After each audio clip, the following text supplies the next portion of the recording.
Surnommé l'avocat du diable, Maître Jacques Vergès a défendu des chefs nazis, des criminels de guerre, des terroristes. Il était fait pour les francs-tireurs. Je suis allé le rencontrer dans son luxueux hôtel particulier à Paris.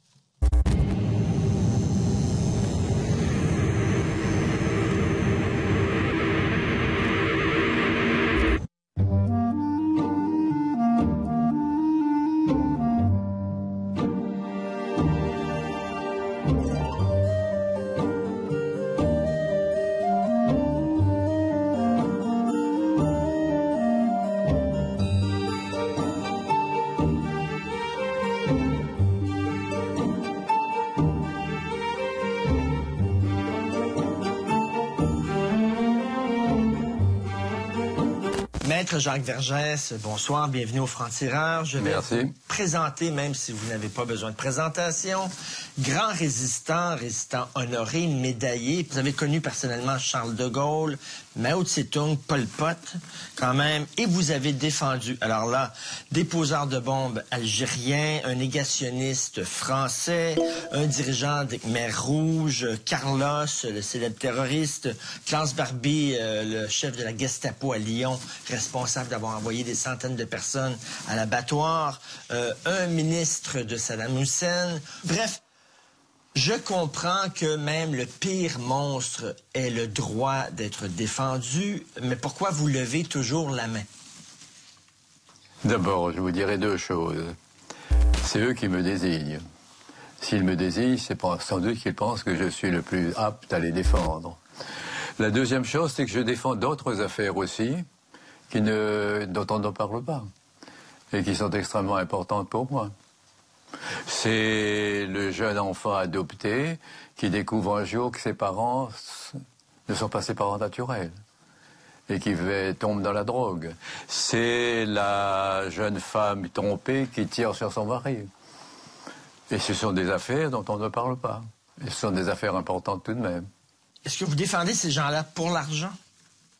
Vous savez, en général, souvent, ces gens-là n'ont pas d'argent, contrairement aux légendes.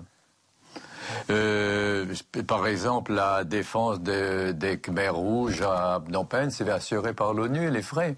Ils sont tous indigents, ceux qu'on a arrêtés.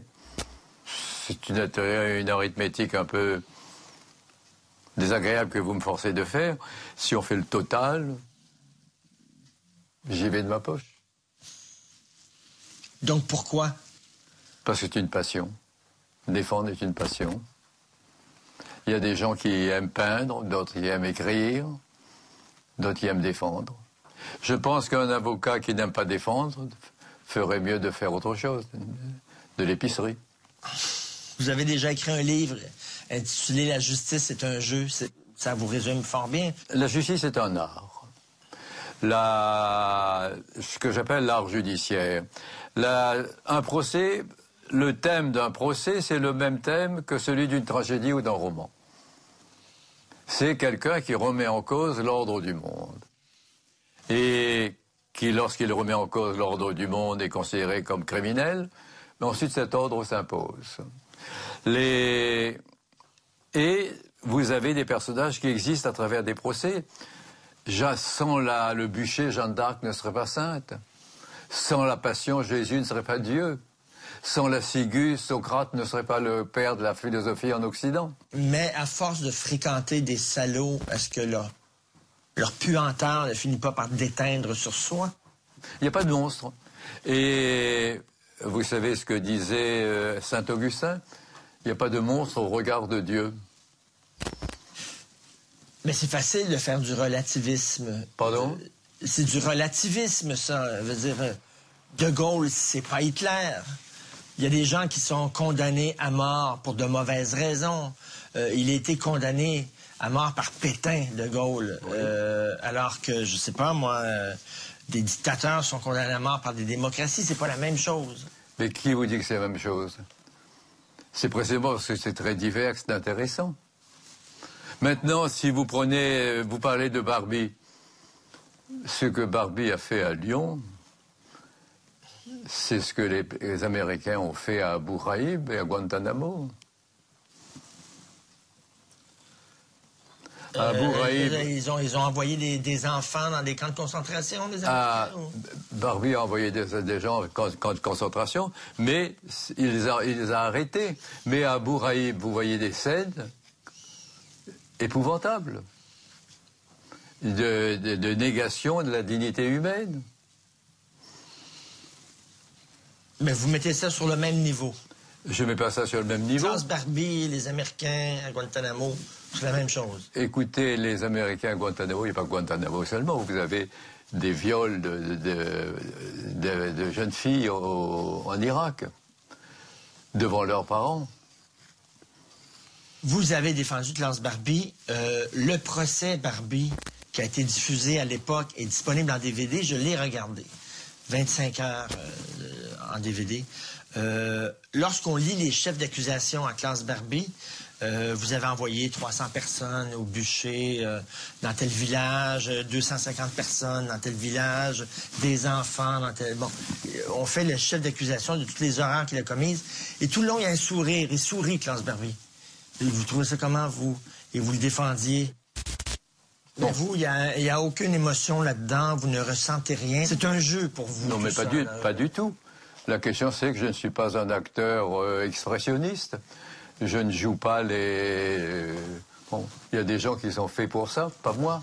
J'ai la discrétion de mes sentiments.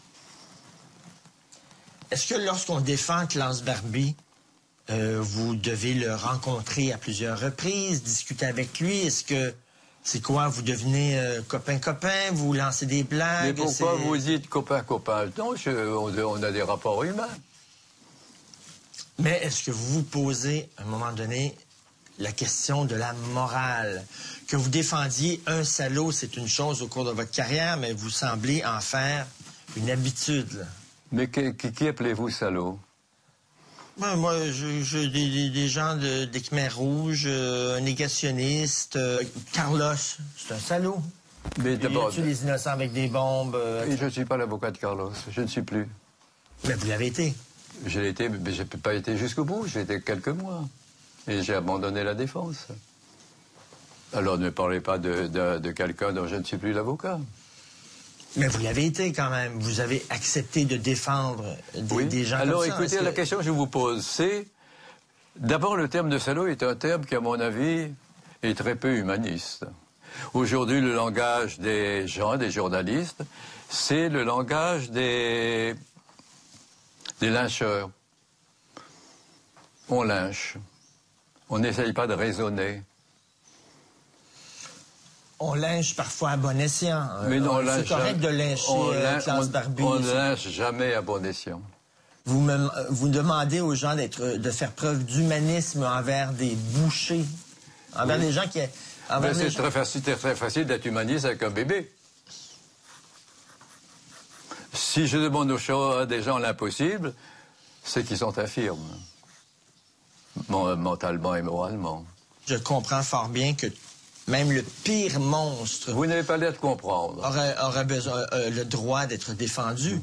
Mais je reviens là-dessus, vous levez toujours la main. Je veux dire, il y a comme une constance là-dedans. Parce que, écoutez, vous n'allez pas me demander pourquoi les gens me désignent. En général, les gens me désignent parce que je pense qu'ils me trouvent des qualités de défenseur, sans doute. Peut-être aussi parce qu'ils voient... un lien de continuité dans votre carrière, c'est-à-dire Klaus Barbie, Carlos, qui était terroriste pour des... Mais là, vous parlez de Carlos, dont je ne suis pas l'avocat. Non, mais tous ces gens-là, ils ont un certain antisémitisme quand même. C'est ce qui les relie. C'est ce qui les relie. On vous a souvent accusé... Ah non, écoutez, alors là, si vous prenez sur ce ton... L'entretien est terminé. Non, mais... Non, parce que ce chantage, non, mais je ne l'admets pas. Mais je dis pas que vous... Non, mais vous l'avez commencé, alors ce chantage, je ne l'admets pas. Non, mais je dis pas que je ne donne pas d'interview sous la terreur. Mais je fais pas de terreur, là. Si, vous avez soulevé un problème qui n'existe pas. Mais justement, vous répondez, c'est très bien, c'est parfait, ça. Mais vous...